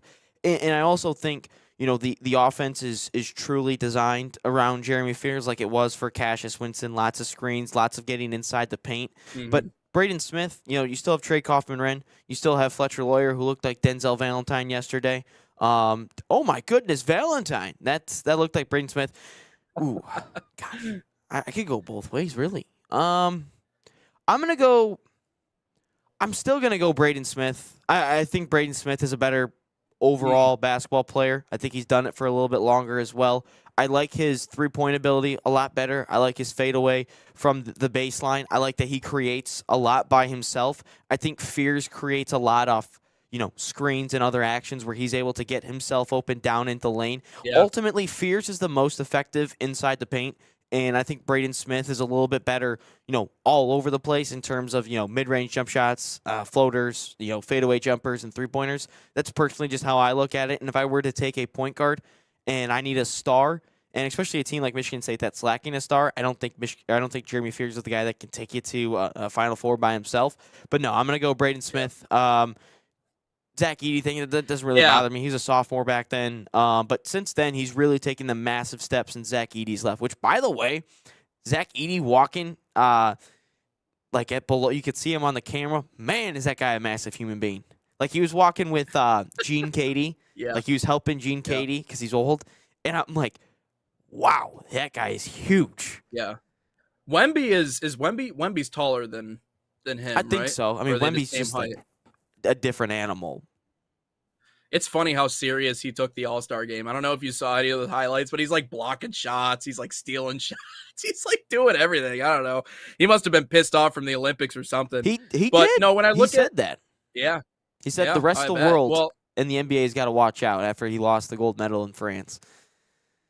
Yeah. But no, Fears, the truth is with him not really being much of a shooter, I just don't know if that the scary thing is I don't know if that translates to the NBA. I mean, it does kind of remind you of like a Cassius Winston. Cassius didn't really make an NBA career. Like he was gone in great 2 at years. Michigan State, but yeah, but He played for Bayern I mean, Munich. it's the same. Oh, really? Okay, I didn't know Played for that. Bayern Munich. Very nice. But I look at Fears and I'm like, maybe a Westbrook type, but even the truth is that he's smaller than Westbrook. He's 2 He doesn't inches even have the smaller than- athleticism. He's 6'2". I think he's very athletic. I just don't think Not as that athletic he as can't- Westbrook. That's like No. If you put- No. You're right. Don't put that evil on me, Ricky I'm just Bobby. you I did said not it. I say- didn't say it. No, I said, You just said he's like not Westbrook. athletic. I didn't say it. I said that's maybe the prototype. I said Fears is athletic. He's a but he's not Timo as He's a athletic as Timo Russell version of what Russell Westbrook. Sure. Okay. But that's the only thing is I don't see it translating to the program. I think he's a great college point guard, but you have to be a much better shooter if you're only 6'2" to make it in the National Basketball Association. And he's just not. He's not a great shooter. If you think about it, unfortunately. obviously Purdue is the same way, but has there truly been a good point guard out of Michigan State in the NBA or like guards in general? Like Mateen Cleaves, I don't think really did anything. Cassius was long gone. Tyson Walker never did anything. Keith Appling, Bridges Keith Appling was a different story. Bridges wasn't a guard; he was a forward. Gary Harris never did anything. Valentine, he's more like a 3, maybe 2 or a 3. But no, like you think about it, Valentine. that's what Fletcher Lawyer looked like yesterday. But no, it's like, no, it's I just don't think. Well, obviously Purdue's the same way. Their guards don't do anything in the NBA. Like, I'm not Jaden Ivey. Magic Johnson. Okay, so they got that because one. I recall watching so- Magic Johnson. My bad. Hey, come on! He's one of the founding fathers, top 75 all time. I'll give that to him. Outside of Magic One of the Johnson, my trailblazers. bad. Scott Skiles, he made a living for a little bit, right? Matt Ishbia, Yeah. Outside of that, though, I'm not sure. gosh, I'm gonna Steve clip. I'm gonna Smith? clip. I'm gonna Steve who? Smith. Who? Steve Smith. Oh, I'm gonna clip. I Shannon don't even know who Brown? that is. I'm gonna clip myself saying that there's not. I would name one good Michigan State point guard, and I'm just gonna put it out there and just Magic Johnson, Scott Skiles, Steve Smith, Jace Richardson, who got a concussion in the dunk contest. Oh my god! As he's laying there, they're like, take a second, breathe it out. But no, and then I look at the other side on Braden Smith, who I don't think is going to do anything in the NBA either. That's just the way it is. He won't do anything in the league. But like I just look at the way he plays. I feel like he looks like Jeremy Fears looks like he's playing the game in like slow motion. It's like looks very methodical. Braden Smith is just up and down the floor. And in that first half yesterday, I think he had 0 points and like 2 assists. He started to come alive in the second half, obviously, but like looking at that game yesterday and just, overall in general, I think Braden Smith, I like him to be my point guard a little bit more because if I need a basket, he can do that for me, especially by himself. Like he doesn't need all these different actions to go his way like a Jeremy Fears. But Braden Smith behind the 3, I value that a lot. And also, he creates a lot for others. I mean, I gave you the assist numbers, but even when he wasn't impacting the game yesterday, he still had a couple of assists. Do I think they're both foul baiters? Yes, I think they're both foul baiters. But no, I think if I were to take the 2, and also another thing that goes into this is Smith isn't into like the antics. Yes, he foul baits, but he doesn't trip people up or hit them or vigorous just fouls on people. So no, exactly. But no, that definitely plays a factor as well. Yeah, I mean, obviously, Fierce has 2 more years to become. Yeah, he's a redshirt junior. What? Wait, is he a redshirt Smith sophomore is. or redshirt He's a junior? sophomore. Oh yeah, I think he's a sophomore. Yeah, so I think he's got 2 more on him to get to where that level is. So Yeah, I mean, I think it's a close race. I think a lot of our Huda Bettas have been extremely close. So this is another one of those ones, and I think Fears has a few more years to get to that point. But again, the biggest thing for MSU right now is just getting the kid to just grow up and just stop doing stupid stuff, because he's already done enough damage and he's already created at least a level of uncertainty in that locker room. And obviously that doesn't sit well with a lot of people, but they won yesterday, so they're back in the win column, and they're going to be in the tournament. They're going to be in the fight. They're going to be in the run to win a Big Ten championship, but they go as Fears goes. So This year? we'll see how they're able Are you to saying win a this Big year? Ten championship. Yeah, this year? If you're talking the tournament, That they're sure, gonna- but if we're looking at the Big Ten regular season title, No, the tournament Okay, championship. okay. My bad. I was like, yesterday not the pretty regular- much not the regular. clinched Michigan a share. Yeah. So no, not the regular season, the tournament, but yeah, definitely close. So you can expect to see that one up on social media. Where do you want to go from here, Ryan? You want to talk USA Sweden, or you want to talk about Jerome Tang from K-State getting canned after his comments on his team? Because I know you made a video on that, and I certainly had a few few perspectives on that one. Yeah, we can go after the break to Jerome Tang for sure. You want to do that? All right, Yeah. let's do that. We'll do that on the other end here on Inside the Game.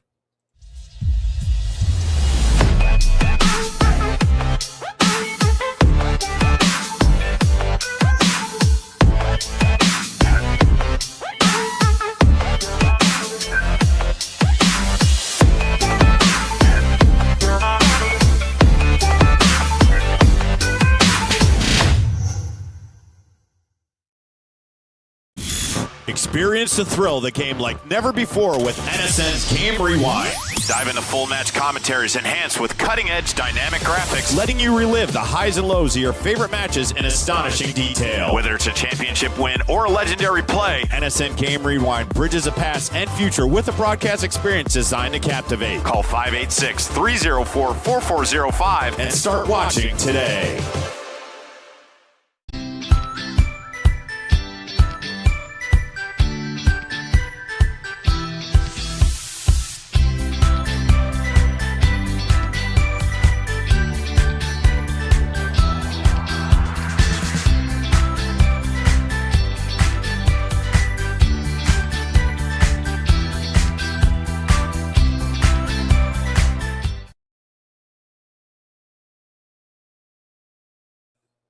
And we're back inside the game, 2:32 here on the National Soccer Network, getting into this conversation about Kansas State and their head coach, Jerome Tang, who was just fired yesterday not yesterday, Monday. but Monday, after some explosive words about his team in Kansas State, who is struggling this year. What is Kansas State's record at Bad. the moment? I mean,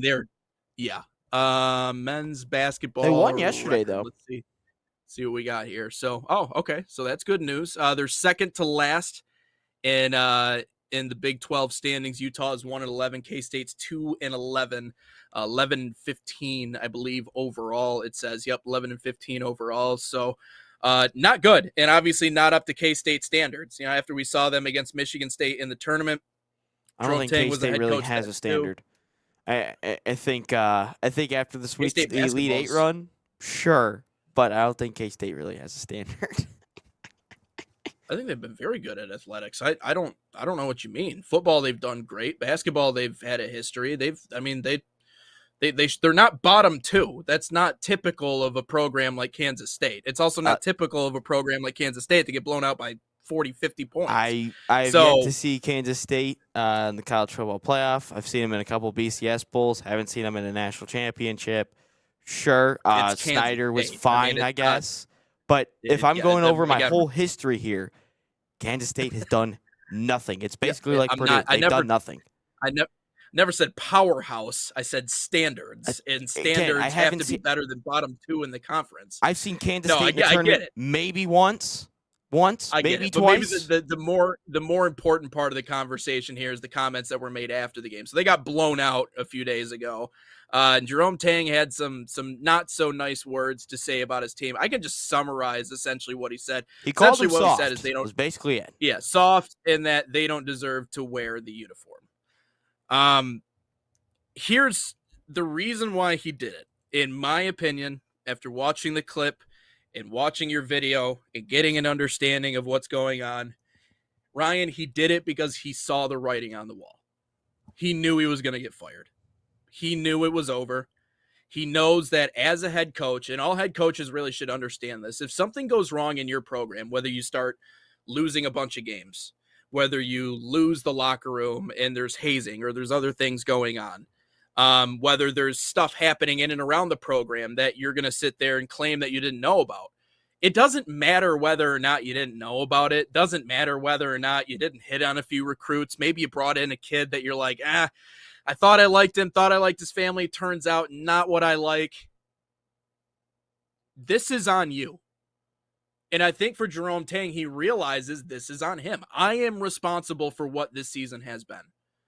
Me, my coaches, my recruiters, the staff, everybody that has put this team together, I am partially responsible, if not solely responsible, for what's happened. So he knows, he sees the writing on the wall. He knows what's happening. So He then knows why what's say coming it on if down you the have line. an $18 million buyout?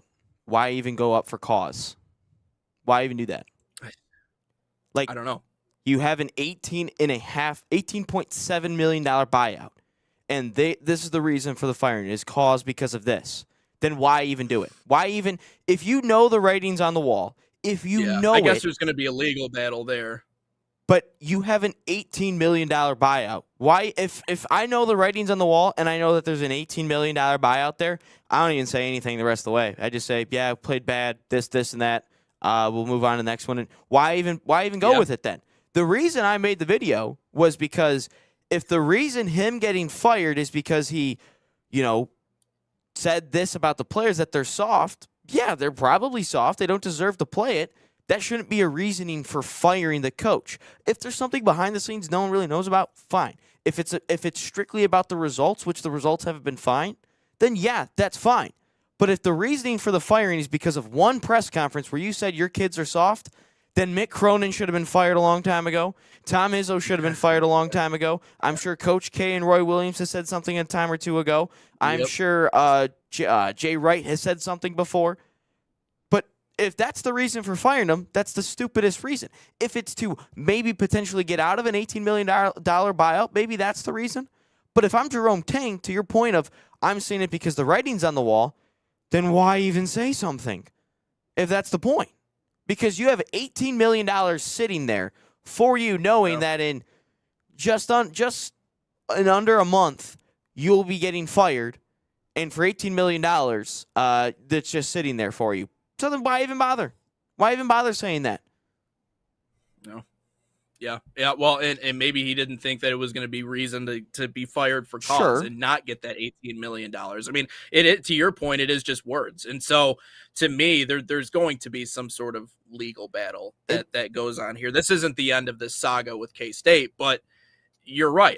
Maybe in his mind, he just didn't think that was going to be the result of that. He knew he was going to get fired at the end of the year. That's what I'm trying to say. Not that he would lose out on $18 million, which clearly is going to come back to bite him. No, I get he's going to get fired. But at the same time, maybe he doesn't get fired because of how much money he's making. And maybe they didn't want to pay the buyout to begin with. Maybe he doesn't get fired because of that reason.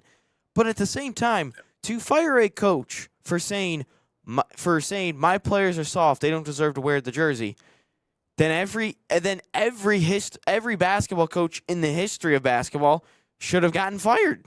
Like, you're telling me in a practice that or in a press conference, someone has said, wow, my players, you guys are playing soft, like, and said it publicly, then every coach should be fired for that.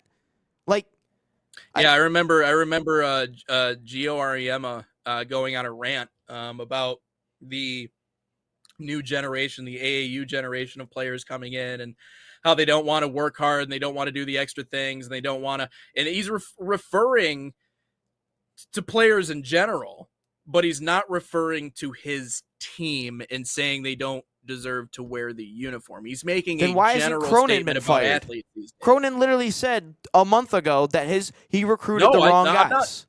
Then why wasn't Cronin fired then?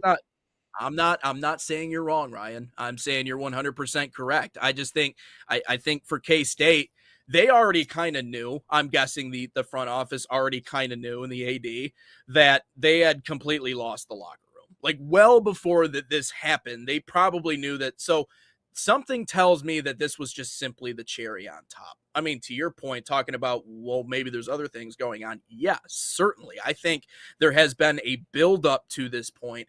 This is just simply the tip of the iceberg. The only thing is we don't hear about it until it finally gets to this point. Because, I mean, outside of, people who are that dedicated to covering or watching K-State athletics, no one's really all that bought in or invested. So there's going to be more that comes out. There's going to be a legal battle over this. But maybe it just felt like, hey, yeah, there is. Because Tang is keeping 2 assistants with him for cause. I forget who they are, but like there's 2 assistants that he's keeping on his side for cause and everything. Because he's like, I got fired for this, and if he loses his money, he's going to be pissed. So again, more college coaches just payment drama. But another point that I was making was in that video was I feel like the college athlete is so protected. Like it's protected by everybody. Like Coleman Hawkins, who is a K-State player, when he said this, was like, I don't understand why people get mad at me because I'm making this amount of money. Who was the guy in Indiana last year? Balo came over from Arizona. He goes, I don't understand why people are so mad at me because I make this amount of money. Well, look, man, that is people's hard-earned money that they are paying you, and you're sucking. What do you expect? And I don't understand these college athletes that are – because you don't hear pros cry about it, but you hear college athletes – again, it could be the generation. It could be the softening. I don't know. But you're looking at it, and it's like you are being paid millions of dollars. That is probably in the top, 5% of the country? 10% of the country? Maybe 20? I don't know. The number of how many Americans make $1 million. But you are making this amount of money to play a sport, and you are 18, 19. Like, Bryce Underwood never came out and said, like, he's upset that, I'm making $4 million a year, and people are bashing me for it. Yeah. When you sign that contract as a college athlete, you understand the consequences that happen with it because you're making $2 million a year, which is more than probably everyone in the arena that is there trying to watch you play a game of basketball or on TV. You are going to get criticized if you don't perform well. That's just like every single sport. Remember Trey Flowers back in the day? He was making like $20 million a year for the Lions. Absolutely garbage player. Got criticized for it. Did he complain about it? No, because he's tough and he knows everything and all the consequences about it. So he's slamming his players because if Coleman Hawkins was getting paid $2 million, some players on that team were making $1 million, maybe over $1.5 million, $800K, $500K, whatever. Yeah. Those consequences. You can't again, if Trinidad Chambliss comes out next year and starts complaining after he starts sucking, oh boy, no sympathy for me as a 6th year and you're making $6 million a year. No sympathy. Yeah. But how much everyone knows how much money you're making. They have a right to criticize you because you're making so much money. It's donor money, and you're not even a pro athlete. You are a college athlete, which a college athlete is supposed to be a student athlete. For being honest, it's not really that anymore. But everyone thinks you're a student athlete. You cannot come out and say, I'm upset that people are criticizing me for this. Look, man, it's publicly stated how much money. You made the choice to come to a school to collect that amount of money to perform, and everyone expects to deliver wins, a winning record, and championships. You're not doing that? Guess what? You're going to get called out for it, and you can't be upset about it. There's no way. Yeah. And if you're going to make that money, you have to be open and willing to accept the same kind of media scrutiny that we see in the National Basketball Association or in the National Football League or in anything else. That is what comes with it. And, I always hark back to the Oklahoma State head coach, Gundy, who yelled about how, he's a kid. He yelled at newspaper reporters about, writing a bad story about a kid. He's a kid. I'm 40, that epic rant. And back then, that made sense because, he is just a kid and he is playing a sport and he's not getting paid and he's going to school and he's an amateur. But now you look at it, if that same kid's making $5, $6, $7 million a year, I don't care if he's 18 or 19 or 20 years old. You're making the money. They're making more than league minimums in the NFL or NBA. Yes. Well more. And that's why players are fighting for extra years. So if you get that money, you have to be open to criticism. The only thing is that the place of a coach to have that criticism. It's our place. Like, if you and I were to come on here and be like, that whole K-State team, bunch of bums, like they can't shoot, they can't rebound, they don't do anything. That's one thing. Is that the coach's place, though, to do that? I'm not saying I agree with the whole K-State being like, you're out of here, you're not getting your money, and all the other mess that's happened because of it. That's just not the coach's place, though. You know, and if you're going to do it, try to make a general statement. Yeah, in a way, I guess. I bet you but don't you practice, think a little too far what he said? No. A little too far. They don't deserve to wear the uniform. No, because I bet you any money that in the practices, he's been harping this day in, day out, after games, day in, day out. Yeah.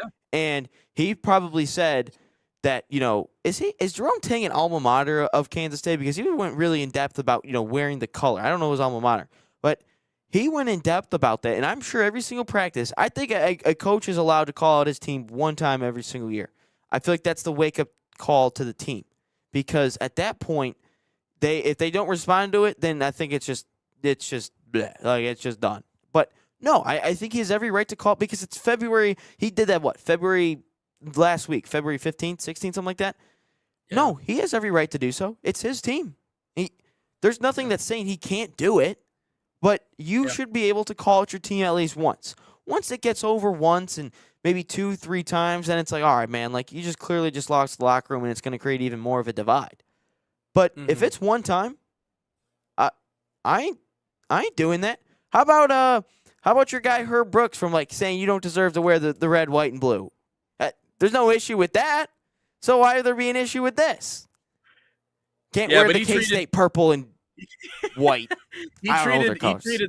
Herb treated the media like a Marshawn Lynch type, you know, once upon a time. He's like, I'm just here so I don't get fined. But yeah, he said it straight to the players' faces, which, I mean, that's, if anything, I think that's probably the better way of doing it. But I'm sure Jerome Tang's been doing that all along. We already have people coming out saying that they disagree with it. Marquise Noel, point guard at K-State. Oh, God. All right, wing. Already comes back in the chat like 20 minutes ago and says, Americans, y'all got no chance of winning the World Cup on home soil. I think we created a hero, or not hero, a hater, villain? I should say, with wing hero. And it's spelled like hero as in like Tyler Hero. Maybe Tyler Hero's like burner account or something. I don't know. Okay. But no, we've created a couple of haters. So shout out to wing hero. Wing, appreciate you, man. Wang, my name's Wang. It's nice to meet you. So Wang and Wang on the same show. Very nice. Got a Wang, and a Ryan. Anyways, where were we? Talking about just about Jerome Tang and calling out players. Yeah, I think it's ridiculous, K-State's reaction to it. I also just don't think I think it's okay to be critical as a coach, but it's always, you know, being critical but being fair. And you know, just saying that they don't deserve to wear the uniform, it's just straight up critical. And so not saying they don't deserve it. Like, trust me, believe you me, they deserve all of that with being where they are right now. But it just seemed like it was something that was bound to happen, and just an unfortunate situation for a program that really, since that tournament run, has they have fallen off a cliff. But we're going to get into our final topic of the day. On the other side, going to talk a little bit about the NBA betting scandal with Adam Silver and betting companies. I thought you wanted USA Sweden. No, it's fine. So the USA is playing Sweden, by the way. No, let's talk a little bit about it. Let's talk a little bit about it afterwards. Okay, all right, let's talk a little about it. Then NBA, we can do that tomorrow if we want. But we can talk USA Sweden. Well, NBA, all right. So here we go. Here's my thing on USA Sweden. Oh, I thought you were gonna do a whole topic on it. Okay. Oh, you want me to? Oh, okay. You know, let's take a break. We'll be back. We're all over the place.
What's up? Welcome back in Inside the Game. Final topic of the day here today. USA taking on Sweden, men's side of hockey in the Olympics.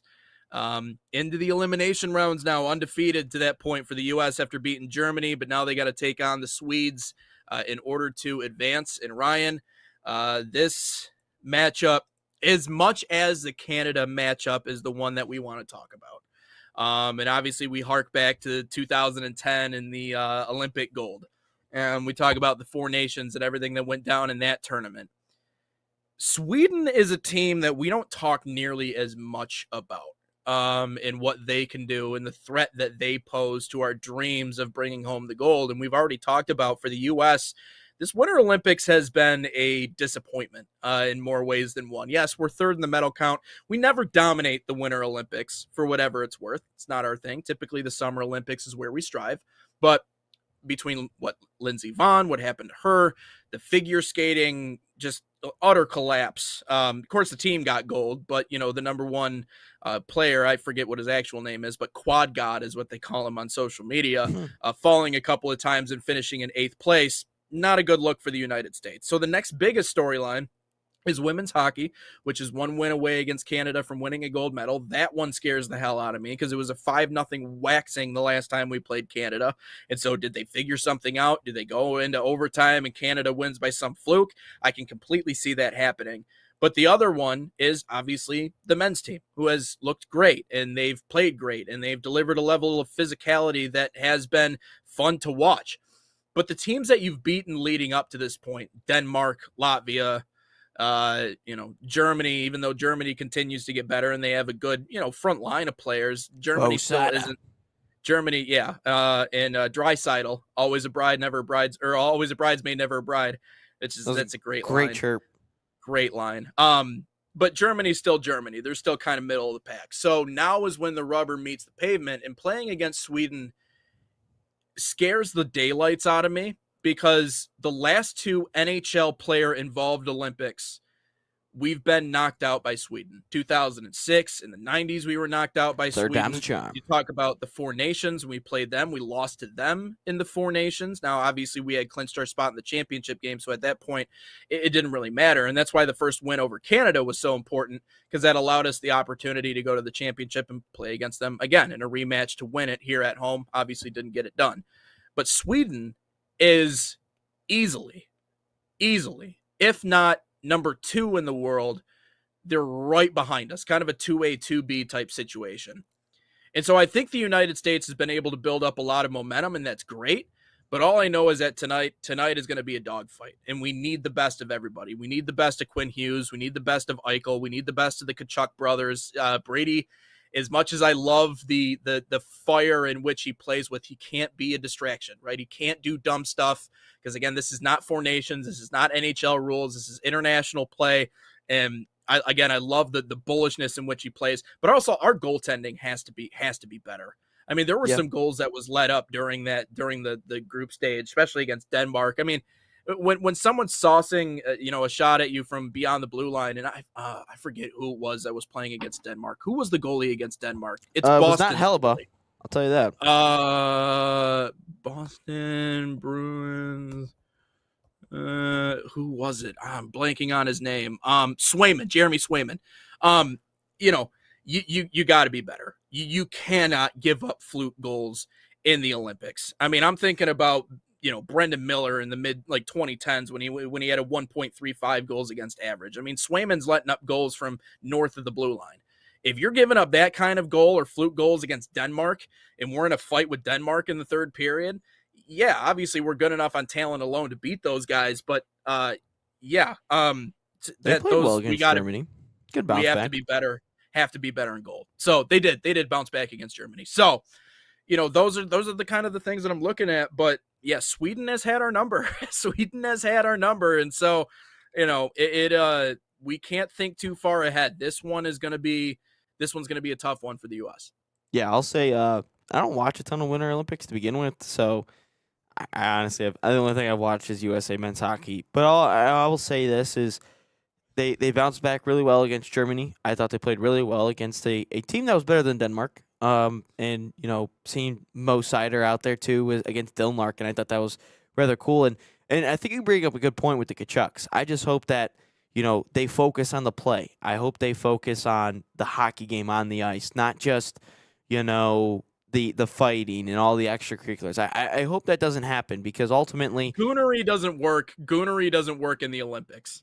It works in the NHL. It doesn't work in the Olympics. And like two of our best players with the Kachucks, I just we had to have them on the ice. Like, I remember I was watching the Canada game for the Four Nations with my buddy up at school, and he's more of a hockey guy than I am, and like I thought it was like the coolest thing ever, and he's like, yeah, it's cool, but we're not gonna have the Kachucks for 5 minutes, so we kind of need them on. We kind of need them. We kind of need them on the ice. So ultimately, like at this point, like you can afford it against Denmark, you can afford it against Germany, you can afford it against Latvia, but at this point on, again, it's the Peaky Blinders meme. No more fighting. No fighting. No effing fighting. And I just hope that's ringing in the ears of the Kachuk brothers. Yeah, well, and it's hard, right? Because I feel like the U.S. and Canada kind of they built their reputations as hockey playing countries on their physicality, right? That's not the game that Sweden plays, and so sometimes when I look at international competitions, I get a little nervous because I'm like, not that we don't know how to play fast. Clearly, they know how to play fast, and the way that players skate now is ridiculous. But it's always, Sweden, and obviously the international game is influencing the way that we play here. That's why you see players toe dragging across the middle of the ice, and they don't have to worry about getting lit up like a Christmas tree, because it's just not that kind of game anymore. But Sweden, they just know how to play their game, and especially in an Olympic format, might play to their advantage too. Plus, they just have our numbers. So it's going to be, it's going to be. I just hope Lucas Raymond doesn't go off, because that's going to be really disappointing. Yeah, you talk about some of the names, man, they got on that team too. I mean, anchored by just NHL players all over the place. But let's get into question of the day. Yeah, question of the day. It's going to be a little bit longer today because I do have a 30-second audio clip. And again, I apologize. The way that it came in, I farted around with it for like 10 minutes of trying to size it, and it doesn't look great. I'm sorry, guys. But anyway, question of the day is presented by Salt Athletic, the official sponsor of us here at the National Soccer Network. And question of the day, use promo code NSN15 to save 15% off that #1 smell-proof cleat bag that works. Scan the QR code or visit saltathletic.com today. But here is question, or also if you want to win a free Salt Athletic bag, we're giving away, I think, 18 more bags for the next 18 weeks. Make sure to head to our Instagram at NatSoccerTV. Drop us a follow. Must be following us to enter. Tag a friend and comment hashtag NSNSalt giveaway. But basically, question of the day today is Mick Cronin just trying to get fired? Because just listen again. I apologize for the way it looks, but here is the clip. I could give a rat's ass about the other team's student section. I just meant overall the way that you. I would like to give you a kudos for the worst question I've ever been asked. All right, I'll take it. Did you like? You should take it. The preparation of the. You really think I care about the other team's No, I don't. student I don't section? think you care about the other. Are you team. raising your voice at me? No, I'm just. Yeah, you are. talking. Yeah, you are. Come on, dude. No reason. Come on. Yes, you are. Everybody's standing here listening to you.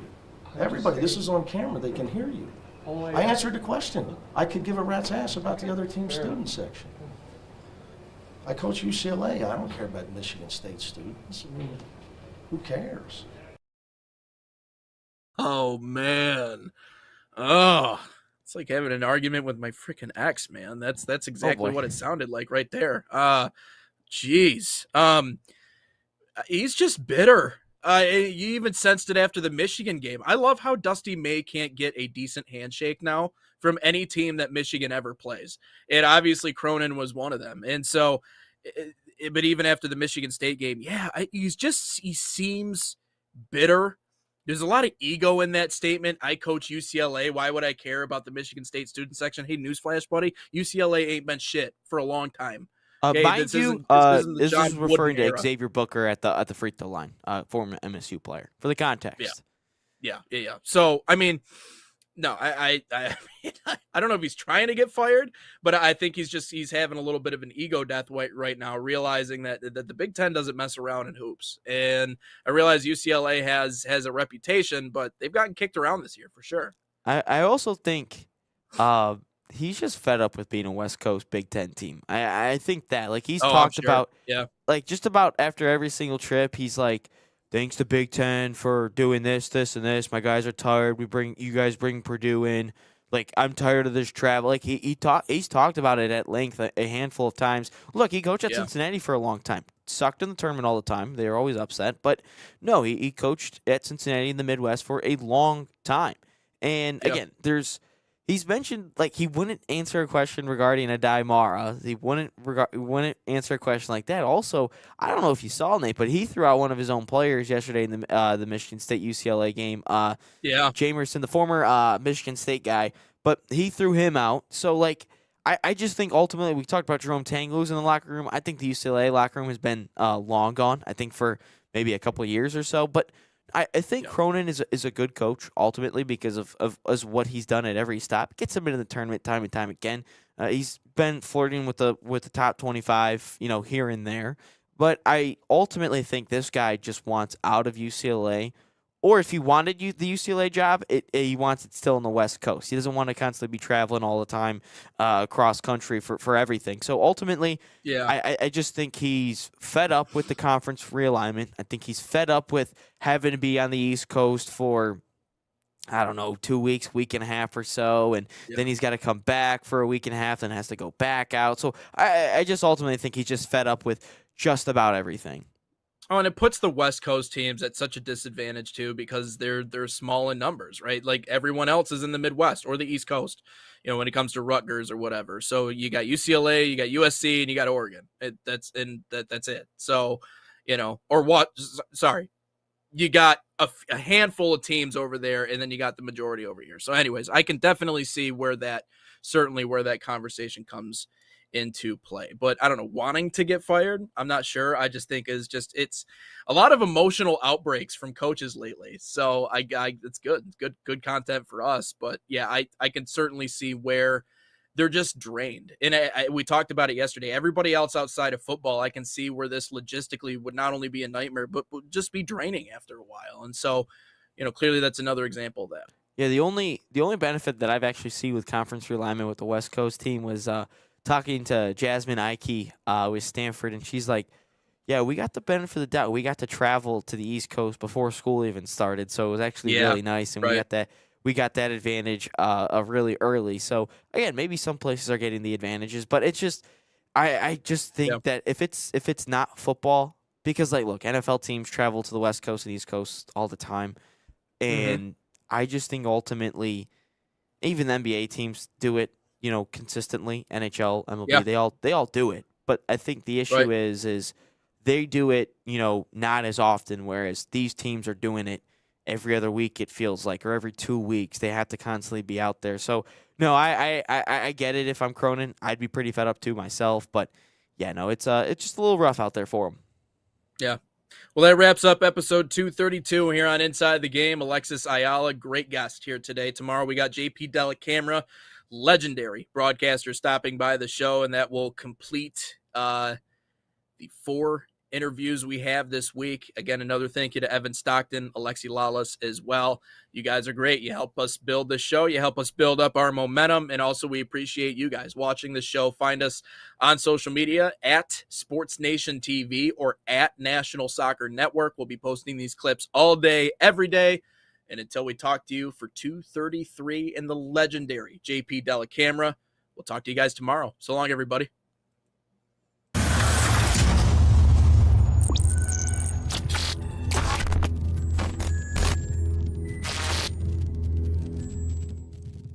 From the biggest matches to the hottest takes, Jonathan Turner and Nathan Wenger bring you the stories, the analysis, and the edge you won't get anywhere else. Streaming live weekdays at 9 a.m. on YouTube, Roku TV, Facebook, Twitter, and all major platforms. No filters, no fluff, just real talk, real soccer. This is Inside the Game.